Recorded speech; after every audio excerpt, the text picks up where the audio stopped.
And welcome back, Yards Per family. It is your favorite podcast over here on the Yards Per Fantasy Network. Delaware Dynasty Boys here. I am Stephen Chalmers, joined as always by my boy on the right side of the screen, Brian O'Dell. Deli, say what's up to the people, baby. So everybody, welcome back to the show. It has been a hot minute since we've been on here. We've been doing behind the scenes, some of the personalized podcasts. We have not done a show in a long time. I am glad to be back. It's been far too long, but we're here just in time for the week one recap. So we're going to kind of go through game by game, break it down as like a game aspect, and then get into some like the highlights of the fantasy football and what we can look forward to going forward or not so much and go the other way and things you should maybe be a little bit concerned about. Steven? Yeah, week one was not to the script I thought it was going to play out to, but that's okay. Yeah. It's fantasy football. We all know that anything can happen in fantasy football. So here we are. We're gonna work with what we got, and we're gonna go off of that. Sure. As we recap week one, I just want to say shout out to the running back position. Yeah. Before we get rolling, running backs were king in fantasy football. Only 4 QBs in the whole week slate threw for 2 or more touchdowns. I want to say it was only 8 QBs to throw for over 250 passing yards. It wasn't a very good passing week. The receivers didn't do a whole lot. So it was a lot of fun. Shout out to the running backs. Yeah, shout out to the running backs. Like you said, I mean, I was amazed when I saw that stat the other day. Only 8 quarterbacks throwing for more than 250 is rough week one. So you see a lot of hits to your star receivers outside of a select few, but man, for the position as a whole, even tight end was rough week one. But running backs, across the board, man. Yeah, shout out to them. Yeah. So let's get to it. First game, Chiefs-Ravens.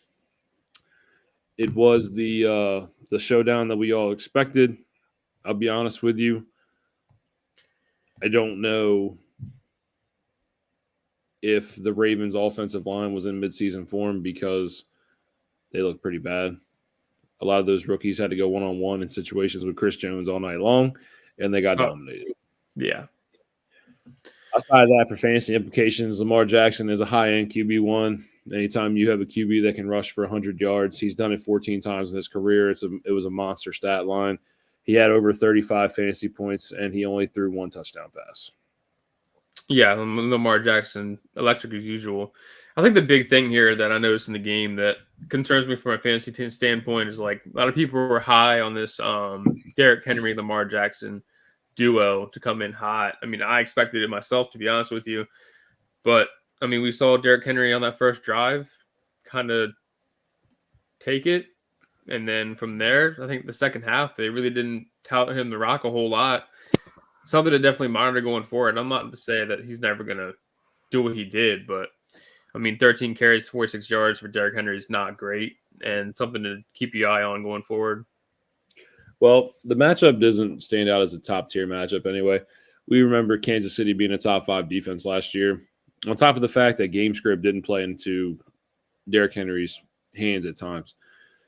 So, I want to talk about tight ends? Yeah. So, Here's where I had a problem with it. A lot of people are calling this a oh my Lord, what are we doing with Mark Andrews type thing? No. Mark Andrews was bracketed all game long. He had the higher snap percentage. He had the higher route percentage. He just obviously didn't have the higher target percentage. Isaiah Likely was open all game long due to the way they were playing Mark Andrews. Okay, I get it. It happens. Am I a little concerned about, how teams were taking away Mark Andrews? Yeah, that's concerning. For sure. But I'm not giving up on Mark Andrews. I'm not completely out yet. Neither am I. But I do think, especially what we've seen. Oh, why? Well, I'm not done with Mark Andrews, don't get me wrong, but I think we're looking just the way that Likely fits that offense, that we're going to see more of a split this year. I mean, he's been successful in Andrews' absence and he's successful with Andrews on the field now. He's just another playmaker for this team. I think this is more like a plus side, like maybe go get Likely more so than let's knock Andrews, because I think they can work together as a duo and still be successful. That's fine. Yeah. Because you have a true complete running back workload there. Justice Hill looked great out of the backfield in his receiving role. He looked very good. Derrick Henry's going to handle all the early down work. But I think the usage of likely opens up again. You take away Mark Andrews, but at the same time, it also masks the deficiencies of the wide receiver position. Outside of Zay Flowers, Exactly. not a wide receiver that I trust on this Ravens roster. Zay Flowers, I mean, what do you have? 6 catches, 37 yards. Wasn't the most utilized player on the team. No, but he was also heavily targeted. He is a first round wide. He's a first round wide receiver. Game, so he's a first round wide receiver who showed a lot of promise in his rookie year, and that he has the trust of Lamar Jackson. Rashad Bateman does not. Rashad Bateman does not. Nelson Aguilar does not. We can keep going down the list. It's Zay, it's Mark Andrews, and then how the matchups played out, it was Isaiah Likely. A 32% target share is not sustainable for Isaiah Likely. That's not. But he can hang around this offense, I think. I think he can. I think he's and that's not like taken away from anybody on the offense, Zay Flowers or Mark Andrews. It's just I think he's talented enough on the field. Yeah, I liked him at Coastal. Yeah. He was a great tight end prospect. Also, I'm not going to get held up on the Ravens here, but welcome to the NFL, Xavier Worthy. Yeah, you think? I mean, I think everything you wanted him to do week 1 to see like what we expected happened. I mean, obviously the targets weren't there, but I mean that rush looked phenomenal, and the 1 touchdown catch he had was great too. Like, and it's only up from here. 2 touchdowns on his resume already. So I want to kind of compare him to like a Jordan Addison type rookie year. I don't believe a heavy volume is coming for Xavier Worthy. I believe that belongs to Rashee Rice. But I do believe the explosive plays are going to come from Xavier Worthy. I do believe that there's a chance that Xavier Worthy could lead this team in touchdowns this year. There's a chance. From what he's off to a great start. He played very well. And I believe that if any explosive play is going to happen, it's going to happen through Xavier Worthy. Yeah, we'll get to another guy later, but Jaden Reed kind of like reminds you what they're doing with him in Green Bay with Xavier Worthy in Kansas City. But nonetheless, I think there's going to be design touches for Xavier Worthy in this offense week in and week out. For sure. But some lowlights, I mean, Pacheco, I think you could use a little bit more. Ravens defense is obviously a solid unit, but 3 yards per carry for a guy that runs his heart out every play is not something you want to see. Gets the touchdown and saves you for fantasy, but going forward, you're going to need that usage, the efficiency to get back on the uptick. We've seen what Pacheco can do, though. He's fine. Not really worried. He's fine. And then same thing with Travis Kelce. Not worried, but dude, you get to go one-on-one with Kyle Hamilton all game long. Kyle Hamilton is one of the most versatile. That's a tough life to live. Yeah. Now, he dominated the matchup in the playoffs last year in the AFC Championship game. But Kyle Hamilton is an all-pro caliber safety. Yeah. And he's in, year 3? He's a young, versatile safety, man. I'm not worried about it either. Yeah. I mean, it's hard to hit the highlights, not the low lights of each game. But all in all, the Chiefs go out there. They look like themselves. Patrick Mahomes is still great. Andy Reid still drawing up great plays with this offense. Ball keeps rolling from Kansas City. All in all, it's a solid offense. It's just there's a lot of pieces on this team where you could have a few weeks of your guy having a down game, whether it be Kelce, Worthy, Rice, Pacheco. I mean, there's a lot of mouths to feed. Oh man, I don't think Rice has bad games, man. I really liked how they. You don't think so? You think he's consistent all the way through? I like Rashee Rice, man. Like Nico Collins of this year. Yeah, I don't think their game is the same. As far as like stat wise goes, whether they have this explosive season. When I see Rashee Rice play, man, dude, I see a lot of like that Keenan Allen resemblance, bro. Like just a guy who doesn't scream athleticism, but that dude just screams being in the right place at the right time. Like he does. He's so meticulous about how he plays in certain areas of the game, and I love how he knows how to beat zone coverage, find open spaces, stem off his routes, and man, like I'm a big Rashee Rice guy. I know the suspension is looming. We don't know what's going to happen. It could happen in 2025, but dude, Rashee Rice is a league winner. Yeah, definitely where he dropped it for sure. He's a league winner. If you took the risk on him late in the drafts, then you're doing pretty good right now. Scott Fish, baby, Team Chalmers, Rashee Rice, 10th round. All right, we got to move these games a little bit quicker than that one. We go to, for some godforsaken reason, we play a game in Brazil on turf. Yeah, that was the go to ugliest Sao game I've ever Paulo, watched. Green Bay versus Philly. That was the ugliest game I've ever watched. Yeah, the field conditions were terrible. It's hard to play a football game on a soccer field. But yeah. the big news from here comes to Devontae Smith earning a high target share out of the slot. Beautiful. We love to see that for our wide receiver too. Could replicate another top 15 finish. Everybody's hoping for that wide receiver 9 finish from 2 years ago. I don't know if it'll go that high. He needs a score. So A.J. Brown, baller. Saquon Barkley, welcome to an offensive line and an offense that can actually ball. Congratulations, buddy. Oh, glad to see my boy out there. I'll be honest with you. I mean, it obviously hurts to see him go to a rival team as a Giants fan. Do not get me wrong. But I always wanted to see what he would look like on an actual offense. I wish it wasn't the Eagles, but he looked great out there, man. He looks like he's having fun playing football again. Yeah. 3 touchdowns on the game. Hat trick. Killed it, man. Killed it.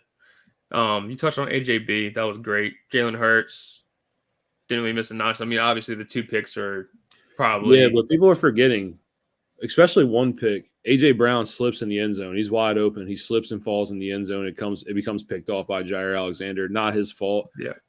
Field conditions played into Jalen Hurts' play. I really do believe we could be looking at Jalen with a 3-1 stat line when it comes to the passing side of things. So I don't look at that one. Jordan Love played well too. Love what I saw from Jordan Love. Yeah, it just sucks that Spy's last game for a few weeks, man. Like on that turf field, we knew we were going to get a casualty. Well, we didn't know, but I mean, we play on a soccer field. You expect something bad to happen. Jordan Love gets hurt late in the game.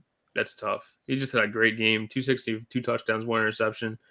Looked like himself from last year. Offense was clicking. Drop Javonte or Palmer for Irving or stay down with these two. Bucky Irving, what I saw, I was very impressed. I'll be honest with you. We've all talked about Rachaad White's inefficiencies. I know the receiving upside is huge, but I do believe that Bucky Irving is going to earn a role. If I'm going to drop anybody, the overall volume of what I saw in the Chargers game really worries me for Justin Herbert. My first drop would be Palmer. Yeah, I don't think I'm 100% comfortable. I know Javonte is like hit or miss, but Palmer was barely used in his offense, if I'm honest. And the passing game is obviously not there for the Chargers this year. I think you will see him pass the ball more throughout the season. I don't think you're going to see that many carries there at J.K. Dobbins every game. But, yeah, I mean, a little bit of worry there for Palmer and Ladd and Hurst. That whoever's there is trouble. Yeah, I would drop Palmer first. Yeah. So as you were saying, though, but yeah, Jordan Love injured, but Jaden Reed played outstanding football. Outstanding football. I think he finally answered. I think he finally answered the question: who is the Green Bay Packers wide receiver 1? I'm tired of hearing about Dontavian Wicks, Romeo Doubs, Christian Watson. It's Jaden Reed, guys. Hey, we've been known it. We've been saying it here on the show. If you're paying attention, but nobody wanted to hear it from us. Michigan State. At least all the content creators. If you believe in us, thank you. But we got a lot of hate for Jaden Reed's the guy there. Jaden Reed's a stud. Jaden Reed he's a stud. Yeah. So worry for Jordan Love injury, though. Worry for Jordan Love. I am worried about Jordan Love. I mean, it's an MCL sprain. Tough. I mean, if you're the Packers, you just invested $255 million. You're not gonna risk that investment. You're not. They're gonna take his time. They're gonna bring him back when he's ready to be back. But in the meantime, I'm pretty safe starting Josh Jacobs week in, week out. But outside of that, how are we feeling with Malik Willis and Sean Clifford going forward? Like, are these receivers done for? Yeah. Okay. Yeah. Dude, I don't trust anybody playing with Malik Willis. I just don't. I agree with you. But I think I do believe Josh Jacobs is going to have a very tough time. Even Josh Jacobs you're concerned about? Yeah, I mean, dude, wow. when you take away a piece as vital to this offense as Jordan Love, and you can just stack the boxes and let Malik Willis beat you, you're not going to get beat. It's fair. Just stack the box and he's cooked. I mean, you saw that last year. He was neutralized last year on the Raiders because they stacked the box against him. But I don't know. I think he can get some touchdowns if they get down the red zone, get saved here and there. They don't really have a whole lot. They're not going to play in the red zone a lot in these next couple of weeks. So it's going to be rough. Packers offense is going to be rough. The 0-1 start hurts, so you figure you're going to start the season off maybe with 1 win in the first, 6-7 weeks? I have to view their schedule, but yeah. Moving on, though, where do you want to go from here? Do you want to start with the bad and just go straight into the Vikings Giants? Is Vile worth the pickup from waivers, or would you guys wait to see more? Definitely wait to see more. Definitely wait to see more. Definitely wait. Sure. So what's up next? Let's go to the Steelers game. Steelers game? All right. Yeah. So I believe that this is now Justin Fields' job to lose. I know it didn't look really impressive, but on a short week, we're talking about a QB who did everything he needed to do. He didn't turn the ball over. He put the offense in scoring situations. I know 6 field goals isn't what you want to see, but scoring situations, 6 scoring opportunities. I know drive stalled. It's okay. I know Najee, had another inefficient day on the ground, 20 for 70. But guess what? George Pickens, wide receiver 1 season, is in fruition, ladies and gentlemen. A 32% target share, and he got hoed. He got hoed. The offensive pass interference call, bogus. The down by contact call when he beat A.J. Terrell 50 yards down the field, bogus. George Pickens, wide receiver 1 season, incoming, ladies and gentlemen. I'm a little bit less pessimistic. I mean, Pickens, sure, but outside of that, I mean, you give Justin Fields credit, but what did he really do? I mean, he threw for 156 yards and ran for less than 50, I believe. Short prep week, didn't turn the ball over. Offensive situation. Yeah, but that's just the way Mike Tomlin runs that offense. I'm not a Steelers fan or anything, but I don't think. I mean, you won 18-10, but not scoring a touchdown is tough. Can these wins back up? It's tough, but at the same time, it was never his job to have. I can't argue with the fact, but as a short prep week for Justin Fields, you're working with the 2s here. It's Russ's job to lose from the door. He's a late scratch. I think for what he did, he handled himself very well. Yeah. He looked better than Kirk Cousins. That's what I was about to say. We can go to the flip side here.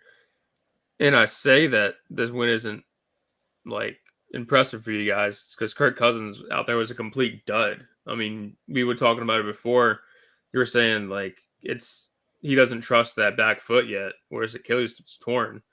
We got to see some type of mobility. He was a statue all game behind the line of scrimmage. I mean, the offense did not click week 1 at all. And TJ Watt dominated that ass. He did. I mean, you're tackling a statue. All you got to do is get through the fucking offensive line. They have a top 5 O-line. Tell them to block. Just say TJ Watt's unguardable, baby. Just say those words, and I'll live it be. TJ Watt's that fucking guy. I give you a lot of hard time about TJ Watt, but I'm mostly fucking with you, bro. He's now that Aaron Donald's gone, is probably the best defensive player in the league. Thank you, appreciate that. Anyway, some negative notes as well. Drake London, very panicked about it. Target share, obviously not what we want to see. Everybody has this dude as a top 12 wide receiver, especially in redraft formats and dynasty. And I think for a wide receiver who's never finished inside the top 35 in points per game, it's a very worrisome situation. I don't own any Drake London, so I'm okay. But if you do own Drake London, I would be a little panicked. Not too worried yet. I mean, obviously, you don't want to see the target share go up, and you want to have more catches than your running back.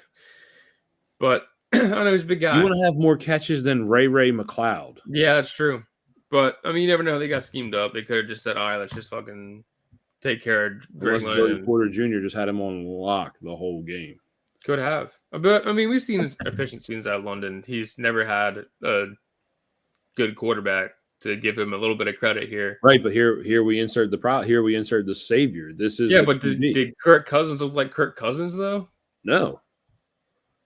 He threw for 155 yards. I'm just saying, it's week 1, so. Yeah. Lastly, about give this game, time a little bit to work out before we put the complete holy shit. I'm a little panicked about Drake London. I mean, I don't say panic, but you're over there talking like he's cooked for the whole season. I didn't say he's cooked. I'm a little panicked. A little bit worried. I don't own him in any league, not one. I have him in one in my own league, but I'm not out the door on him just yet. Either way. So last thing I want to say, Bijan Robinson, yes, he didn't score, but he did get the workload and the volume that we wanted to see. So that's a positive thing moving forward. Yeah, for sure. Where we headed to next? Let's go to New York. Let's go to the Giants. And those dog ugly uniforms. Please, Giants, do not embarrass me like that. First of all, the performance of the team as a whole was abysmal. On top of the jerseys that we toted out there, what are we doing? What's happening? Those are some of the worst jerseys I've ever seen in my life. And I hate the Bumblebee uniforms from the Steelers. Those are so much worse. But just to put uniforms aside, Daniel Jones was absolutely abysmal out there. Look like he couldn't care less at the quarterback position, if I'm honest with you. Threw a sloppy pick six. And we saw the whole offense impacted by that. I mean, Malik Neighbors was the lone shining spot on this offense. But even then, he only had 5 catches for 66 yards. Wandale as well. He got a lot. True. I was a big fan of Wandale that game. Wandale didn't look bad either. I kind of forgot about him. I don't mean to do that to my boy Wandale. Giants, the whole offense, just maybe outside of Neighbors, don't want to do. Tear it up, baby. It was so rough to watch, man. See my boy Theo Johnson with a 35-yard catch, though? Of course I did. Yeah. My boy Theo. We are Penn State. Minnesota, actually, I thought Sam Darnold played really well. Yeah. Really well. Aaron Jones, fantasy relevant. He's going to play well. Aaron Jones is a factor. I will say, though, that I thought Ty Chandler ate into his workload a little bit more than I thought he would. Not too worried about Ty Chandler, to be fair. Right. Yeah. Same time, also, if you're using an 8th overall pick for Justin Jefferson in redraft, you need to see more than 6 targets. I mean, if we're being honest, I watched most of that game as a Giants fan, begrudgingly, but I did watch it. They didn't really pass the ball too much in the second half. I mean, once they had that lead, they kind of cruised. I'm just saying. Yeah.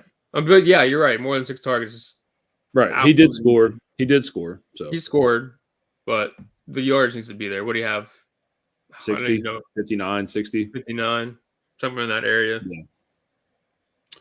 Not much to report from this game. No. Nope. Other than Sam Darnold, pretty impressive. Aaron Jones, back. I mean, but you got to remember, he had 400-yard games at the end of the year last year. Aaron Jones never lost juice. He just wanted money that the Packers weren't willing to pay. That, and they were, like, obsessed with A.J. Dillon for some reason. Yeah. All right, on to the Bengals game. Ramondre Stevenson, 120 yards, touchdown, 108 yards after contact. Absolute beast of a game for Ramondre Stevenson. If this offense is going to run through him, make sure you have shares of Ramondre Stevenson everywhere. He is this offense, and that's really it. Jacoby Brissett consistently is probably going to throw under 200 passing yards. This wide receiver room is abysmal. Outside of Hunter Henry and Demario Douglas, there's really no options that I trust consistently. This is what it is. Ramondre Stevenson, this offense runs through. Yep, 100%. Made that very obvious coming out of week 1. And then that's all we had to say about the Patriots, if I'm honest with you. But we go to the Cincinnati side of things. Joe Burrow, man. Dude, I told you. I showed you the whole tape. Gesicki bobbles a ball in the end zone. Ilyasovas misses a 40-yard rollout. Beautiful dime, drops it. Chase on limited snap count. T. Higgins on a limited. T. Higgins didn't play. He flat out. You know what I mean? Play. And then there were so many fantasy points left on the table for Joe Burrow, and I feel bad because the game was nowhere near as bad. If you look at the stat line, you say, "Damn, who is this Joe Burrow?" Too many points left on the table for people to knock Joe Burrow. Joe Burrow was swinging the ball. I mean, yeah, you're right. I mean, the touchdown is a glaring one. But at the same time, like saying that touchdowns, the 40-yard fucking bomb. True. But here's the thing: is like it's hard to look at it like that. It's kind of like the same thing with like, oh, Chris Olave had all these air yards last year. Just because like the opportunity is there, it doesn't mean that it works out that way. All in all, if you hit a receiver in the fucking hands with a DB not within 6 yards, that there's no comparison to air yards wide receivers to QBs having drop touchdown passes. I know Trevor Lawrence led the league last year and dropped touchdown passes, and it doesn't matter at the end of the day. But Jesus Christ, Joe Burrow was exactly. Joe Burrow. But if people are so worried about this wrist injury, they're like, "Oh yeah, he might be cooked. He picked up a water bottle wrong, bro. Stop." He was I'm out not saying there. the panic meter's high for me, but There's no panic. Joe Burrow was slinging the bitch. He's gonna, dude. This week, if he goes in and Chase plays a full workload, he might go into Kansas City and throw for 302 touchdowns. That's true. I get behind that just because Kansas City is going to keep putting up points with him. So not worried about Joe Burrow. And then the split went pretty far on Zach Moss's side. I think it was 11-6. So I think Zach Moss is leading this backfield. I think that debate is for the most part settled. And Zach Moss got we both know Zach Taylor normally picks one running back and goes with it. Yeah. And Zach Moss got in the end zone. Yeah, that too. Yeah. Let's get into an ugly game. Let's go to the Saints-Panthers game. Your first snap, you throw an interception. Woo! I will say though, Derek Carr looked like 2013 playoff Joe Flacco out there. That bitch was slinging. God, here we go. Slinging the rock. He was. And yet, you say that. Where in God's name was Chris Olave that whole game? What is going on? Hey, bro. He said he chucked it 50 yards downfield. He said Rashid Shaheed is down there somewhere. Say it with me. Shaheed's down there somewhere. But what did he have? Yeah, 2 targets for 11 yards in a game. They put up 47 points. What in the world? Alvin Kamara had a monster game too. Monster game. Yeah, it's because they were up for the whole game. Of course, they're going to have a heavy workload, but it's not like Derek Carr played bad football. He threw 3 touchdowns. I know. I'm just saying. But yeah, no, you're right. Kamara, great game. I didn't mean to take that away. Bryce Young. I mean, he never plays the Panthers well. It's the Panthers. They're division rivals. They always play him tough. Saints are a top 6 defense. Sucks. Really didn't look Dionte Johnson's way a whole lot. Unfortunate. I thought, from the rip, I thought Dionte Johnson was going to be a massive volume share in this offense. Hasn't happened yet. I'm not really panicking. I'm more interested to see how he bounces back in the Chargers game. The Chargers game is a very winnable game for them, to be honest. I don't believe the Chargers are a great football team. I think Bryce Young we're still in trouble there. I know the Chargers haven't really found their identity yet with Harbaugh, but I think the Chargers are going to win that game. I'm not saying they're not going to win the game. I'm just saying this is definitely a different defense you're facing here. That's true. I'll give you that.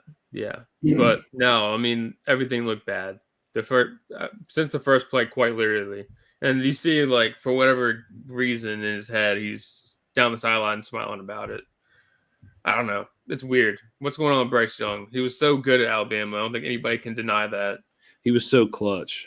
And now he's what is he now? Even has Canales, who's improved Geno and Baker's careers, and he looked bad. It is what it is. Let's go to Seattle real quick. Seattle. Ken Walker put the team on his back. Geno Smith looked very bad. It was definitely Kenneth Walker leading that team, no doubt.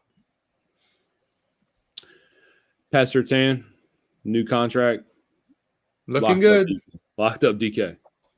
Looking good. Yeah, he did. He deserves every bit of that contract he got. I don't care what you say. Cornerbacks were the most important positions on the football field. Yep. And you see why. DK was their number 1 receiver, who's a physical force most games, was completely taken out of the Seahawks offense. Nowhere to be found. Just had him on the clamps, man. It was nuts. That being said, not worried about DK going forward too much. You got to get past Christian Gonzalez this week. But after that, it's a rough week. Yeah, but after that, I will say I thought Bo Nix played really well. To be honest, he played the same game he did at college. I had mixed reviews, but at the same time, he didn't do anything awful. He didn't look bad at all. I was actually impressed with Bo Nix. He played very, very safe football. Okay. Which I guess like gets the job done, but doesn't look pretty when you're watching it. Your first start, you're worried about safe football. His first start in the NFL, you're worried about safe football. Yeah. Caleb Williams looked like dog shit. Yeah, but at least he was slinging the rock. Slinging the rock to what? For 93 passing yards? What are you slinging the rock to? Hey, listen, he's got everything he needs around him. I don't want to hear nothing from you about Caleb Williams, buddy. I love Caleb. I'm just telling you. Bo We'll Nix get to that game in a second. Bo Nix still has a lot to prove for me. Sure, he was a safe pick. He played safe football. That's great. I'm not mad at the kid for playing safe football with what he has around him. You could go, dude. They could go pull the Wawa bag boy to go play fucking wide receiver for the Denver Broncos. It's true. Not a whole lot going on. We just had a question about somebody want to pick up Vile off the So anyway, let's go to Caleb Williams then. Let's go to Caleb. So I read an article about him on Dynasty Football Factory. Yeah, he was 8 of 13 passing in the first half. Modest, not terrible. And then he's 6 of 16 in the second half, and he took 5 sacks. 5. So I'm not saying anything. I love Caleb Williams. I think Caleb Williams is a elite prospect. But guess what? They're scrambling and running around. You got to pick your spots, bud, because you're facing linebackers and D linemen that are refrigerators that run fast. Yeah, I'm glad you said it. Got to pick your spots. I'm glad you said it because, like, you're the one that was super high on Caleb. I'm not saying I hate Caleb Williams, but there's no doubt in my mind that he was trying what he was doing at USC, and it very clearly resulted in some big losses. I think he got a little bit humbled, I'll be honest with you. So we'll see what it looks like going forward. But yeah, and in week 2, less than 100. Here's the thing that pisses me off. He threw for less than 100 yards. And they're in the first interview, him on the field, talking about how he won. He was the first rookie to win a football game in week 1 in however many years. But the special teams and defense won this entire game for the Bears. They were down 17-0, and the Bears defense got 2 touchdowns. Brought him right back in it. Yeah, I mean he did go in. He did get brought into he brought his team into a couple of scoring situations where they converted on field goals. Okay, not bad, but at the same time, very, very weak performance. Very weak. Mm-hmm. With that being said, in week 2, you're not going to get that opportunity. You have to go play CJ Stroud. Whew. You are going to have to put up points. I don't care how you see it, how you view it. Your defense is a good defense, but you are going to have to put up points to win this game. Yeah, but he is now in a situation where he has to score. Yeah, D'Amico Ryan's great defensive-minded coach. He could have an equally rough time out there. Yeah, but I'm going to say this is a big game. Yeah, for sure. On the other side of things, the Titans, I mean, the only real note that I had was Tony Pollard kind of looks like what he did with the Cowboys again. Didn't look bad. 84 yards on the ground. Didn't look bad. Calvin Ridley didn't look bad as well. True. It's true. But I don't really have a lot of notes for the Steelers side of things. Where are we at now? Or Titans side of things. Good Lord. We got to go to Houston. That's the last 1 o'clock game. Oh no, we got Houston, and then we got the Bills, and then Dolphins, Chargers. We got a lot of games to go. All right, let's do this. So let's go to Houston. I'll be honest with you. The Anthony Richardson 60-yard bomb to Alec Pierce might have been like a top 5 throw I've ever seen in my life. Falling off his back foot, that was pretty impressive. Oh, yeah. Sorry, I was trying to find the game on my notes, but dude, multiple deep balls by AR looked great that game, dude. He was nuking that thing. Yeah, but he put A.D. Mitchell in a bad spot. A.D. Mitchell was wide open a couple of times, and A.D. Mitchell, he just missed him. And I think A.D. Mitchell could have had a hell of a rookie debut. It was 2 separate deep balls that were overthrown? Some of Anthony Richardson's deficiencies still come out in his gameplay. It happens. Sure. And I don't think he's perfect yet. He's not perfect. He's still a little bit of ways away. But this is his team, and they played well. I will be honest with you. I thought I would see more from Jonathan Taylor in the aspect of how this offense would work. He did get in the end zone. It is week 1, so I'm stepping away from that. But what I was very impressed with was Joe Mixon had 30-plus touches. Impressed. I would say impressed for sure, but definitely surprised. He carried the ball 33 times. That's crazy. That is crazy. I don't know if that's gonna hold up. Obviously, I wouldn't think not, but jeez, man, they put a lot of pressure on him to be successful. And yet CJ Stroud still threw 2 touchdowns. So Houston, 417 total yards, they're clicking. Yeah, but the last thing I noticed was like how equally distributed the targets were between Nico, Diggs, and Tank Dell. Mm-hmm. I don't know who I can start consistently week in and week out with this offense. Obviously, Diggs scores, so it makes things a little different for him. Nico has big plays. He's over 100 yards. He's the only receiver over 100 yards. Who do you start? Yeah, I mean, it's a kind of like a rotating wheel. Like, it's hard to sit there and say, okay, it's going to be Tank Dell's week. It's sad to say, but I mean, we kind of sure saw this coming with Stephon Diggs entering the building. Yeah, he's old, but he's still a great receiver. I think all these guys are like best case scenario, your best ball wide receivers, and outside of that, I think you're worried on a week in, week out basis. Yeah, Joe Mixon, start that bitch. So Joe Mixon, get him out there, tote him out. CJ Stroud, you start that motherfucker. Yep.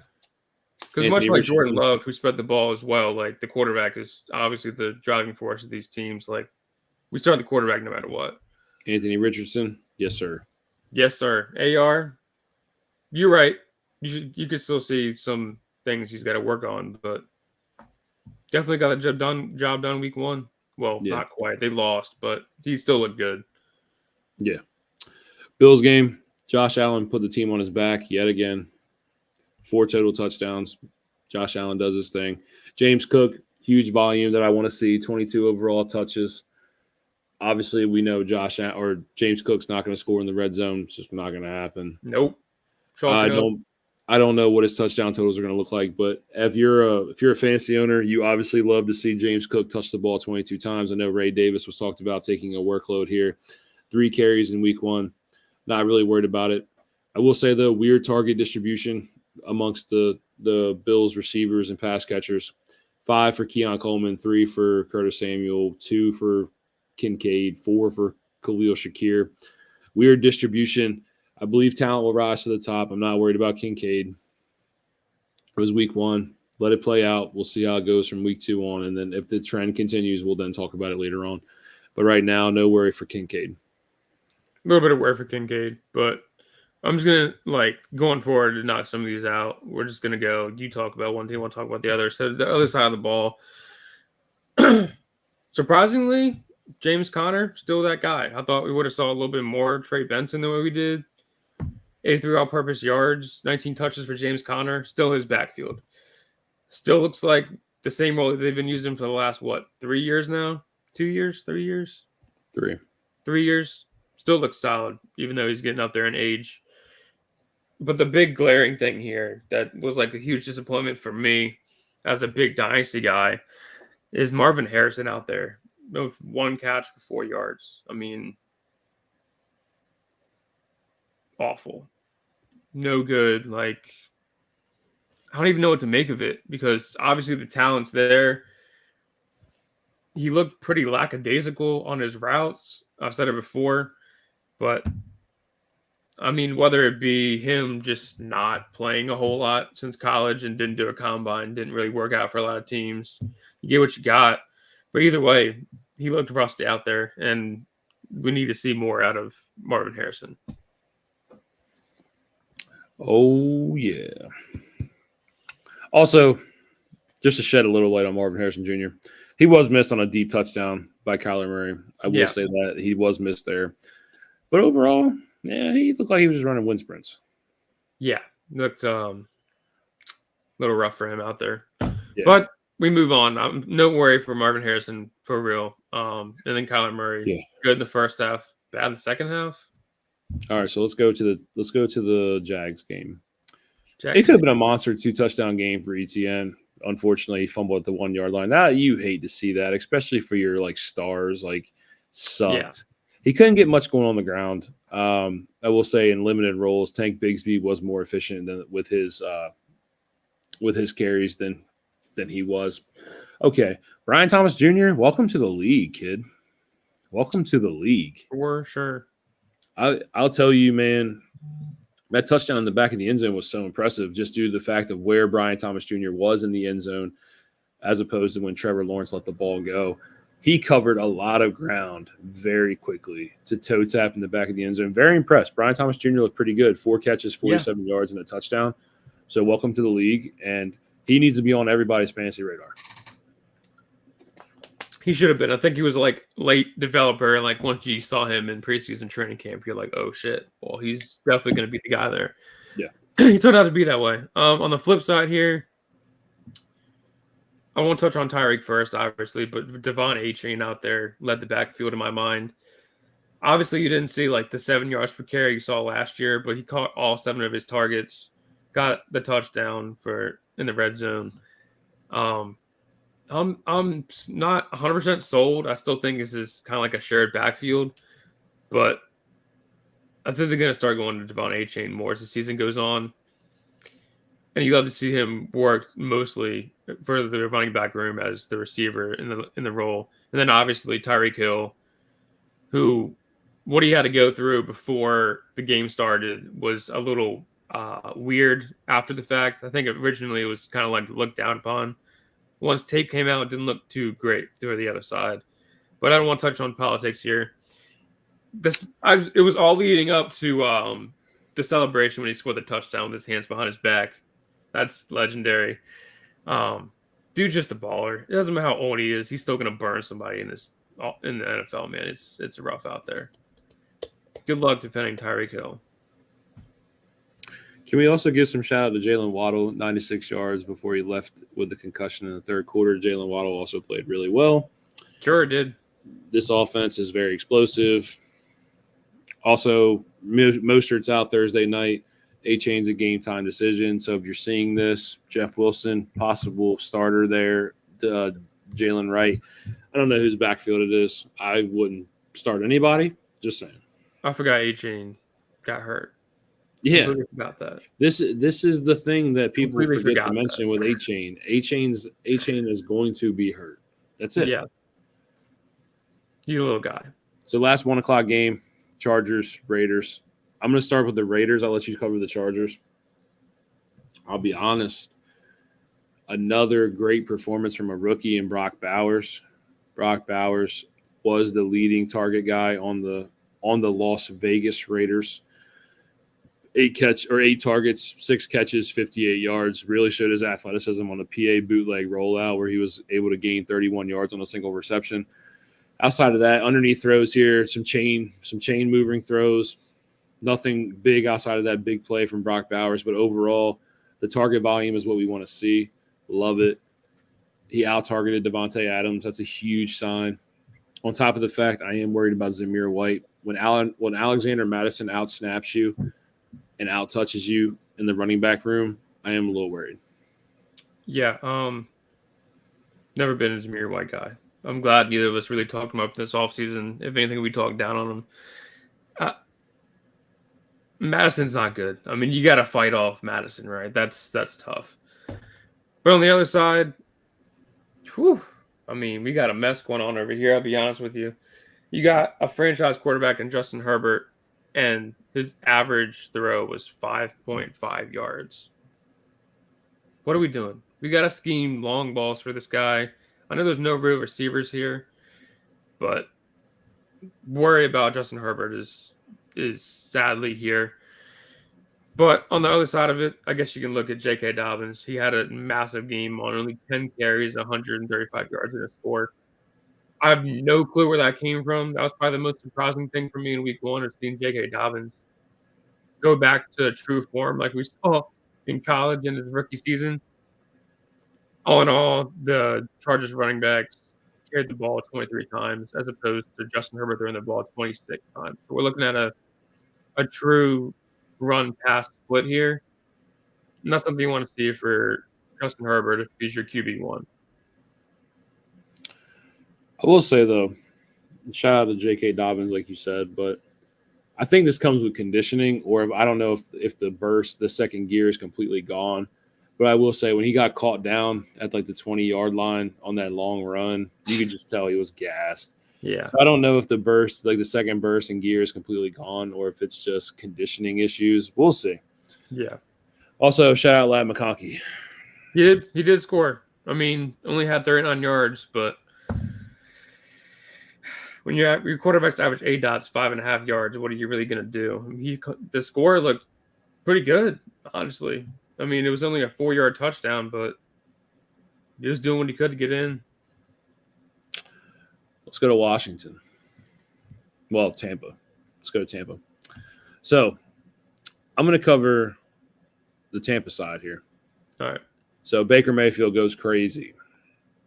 And I will say this, if you're in any redraft formats and you want to stream a quarterback against the Washington Commanders, by all means, because they are absolute dog shit. Their secondary is dog shit.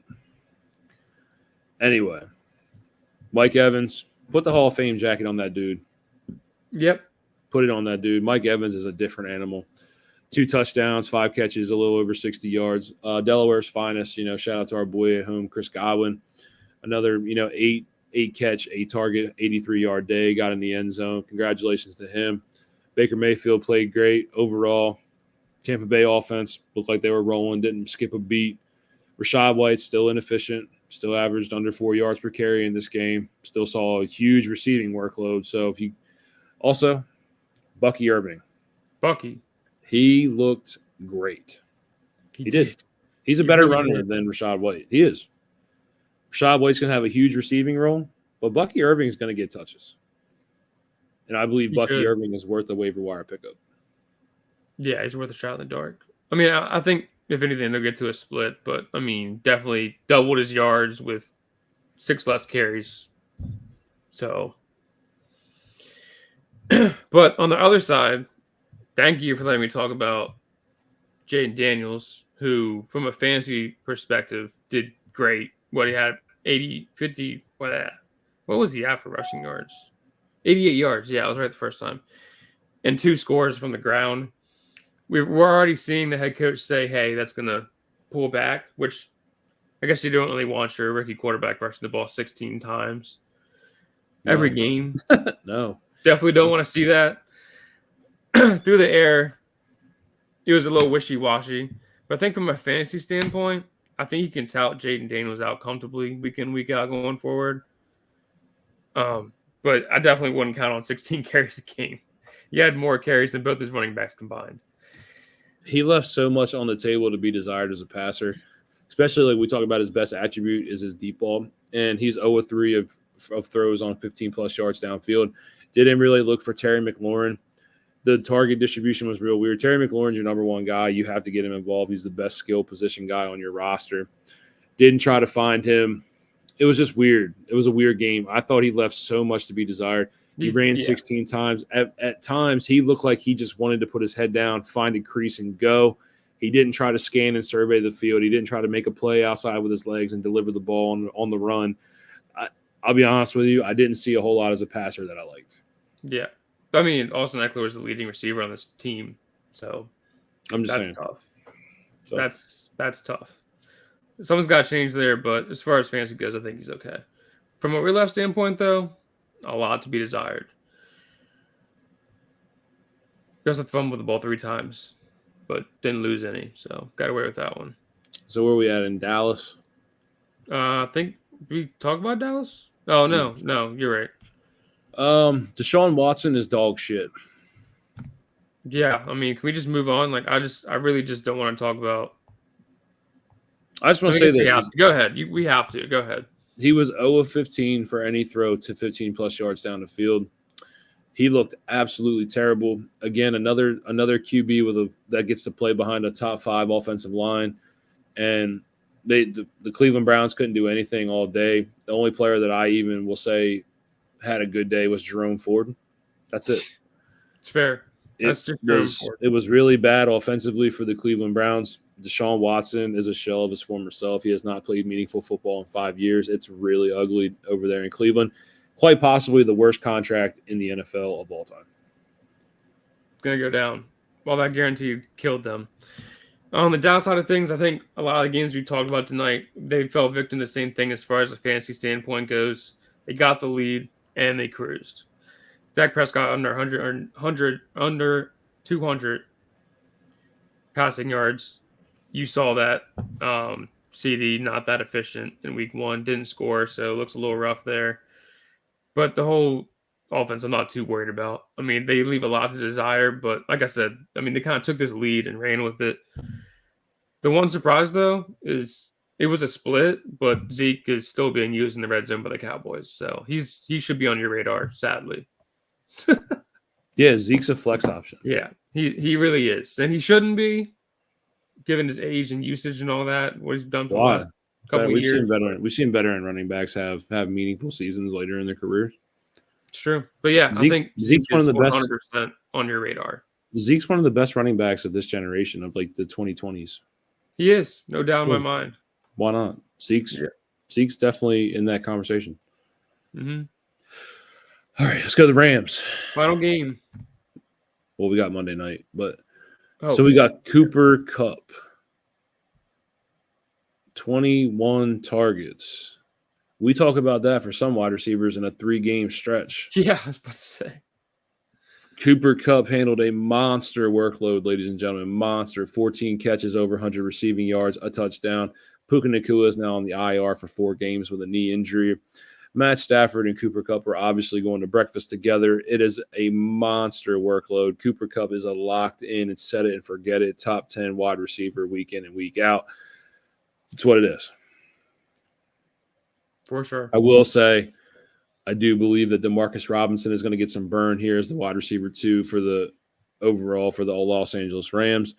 Big fan of how Jordan Whittington played in the preseason, so keep an eye out for him as well. See where his workload comes with Puka Nacua out. Kyren Williams was not as efficient as he was last year to start. Kyren Williams, he got the touches. I will say that the running back distribution between him and it wasn't even Blake Corum, it was Ronnie Rivers. Yeah. Obviously, 99% Kyren, 1% him. But for us to have Kyren Williams as a league-winning running back drafted in the 2nd round, he's got to have efficiency, and he did not have it. He really didn't even have it last year, but luckily you drafted him later. Well, no, he was efficient. Let me not lie. I'm sorry.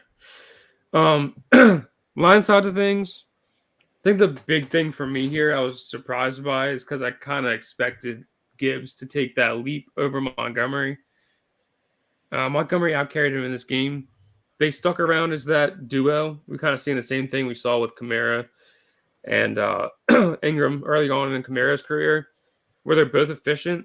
I think, oddly enough, you can still continue to start both if you have them on your team week in, week out. And then the passing side of things, for Jared Goff, as good as he was last year, outside of Jameson Williams, all the pass catchers struggled from a fantasy standpoint this week. James Williams, 9 targets on 5 catches, 121 yards. Amonra was nowhere to be found, 3 catches for 13 yards. What do we make of that? Like, we can talk about the running backs, but the receiving, let's take a second. Like, what's just a fluke thing going here? It's definitely a fluke, man. This is a top 5 offense. Yeah, it is. It is. They just have so many weapons to feed. If you think about it from an overall skill position unit, you have in my opinion, the best offensive line in football, one of the best 1-2 duos at the running back position. You have a top 5 wide receiver, top 3 tight end, and then you have great role complementary guys. Amon St. Brown is the guy. Oh, for sure. You don't pay him the contract you paid him to not involve him.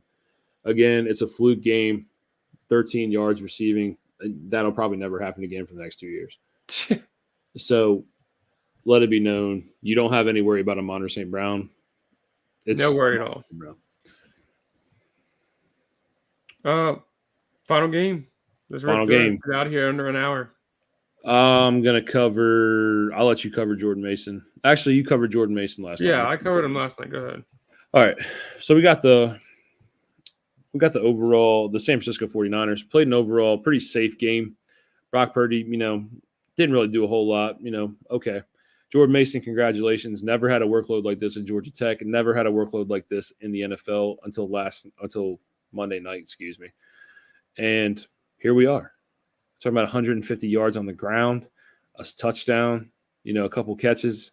He was a game changer. He was a game wrecker for this game. And I love to see it because, again, this is just a nowhere guy coming out of nowhere. And the Shanahan coaching tree in Denver in the 90s with his dad now transitions to Kyle here. And any running back can pretty much thrive and succeed in this offense. And it's cool to see. I'm very happy for Jordan Mason. Obviously, you McCaffrey owners kind of a little worried right now when it comes to an Achilles, scare, calf injury, Achilles injury, whatever you want to call it. That is scary. Other than that, just a safe game for the Niners. Debo had a great game, though. I will say that. Debo looked good. Ayuk obviously is on limited snap count, so I don't know when to expect Ayuk at 100%, full workload. Kittle, just another day at the bank, Hanging out. Just hanging out. 4 catches, 40 yards. Just another day. All right. My side, the Jets. And this is the one game I didn't see all of. So I can't 100% speak attest to this game because I didn't even know that Tyrod Taylor threw the ball 8 times. How did that even happen? So after 7:45, 4th down, Garrett Wilson is missed on a throw. And at that point, Aaron Rodgers is then subbed in the next drive. It was like 3 minutes when they took over on the ball. Tyrod Taylor had a drive. He threw 8 times. And a touchdown. Yes. What? That's crazy. To Alan Lazard. Yeah, I was going to say to Lazard, who was pretty used well in this offense. I mean, he had 9 targets. Obviously, Garrett Wilson led. That's their guy for sure. 6 catches for 60 yards. The 2 touchdowns is probably a fluke for Lazard. I would expect that to be flipped most other games. No worry about Wilson. And I think he only gets you in PPR leagues 12 points this week, which I guess leaves a little bit to be desired. And then Breece Hall, who, I can't sit here and lie to you. A tiny bit disappointing rushing the ball for me. Only 3.4 yards per carry.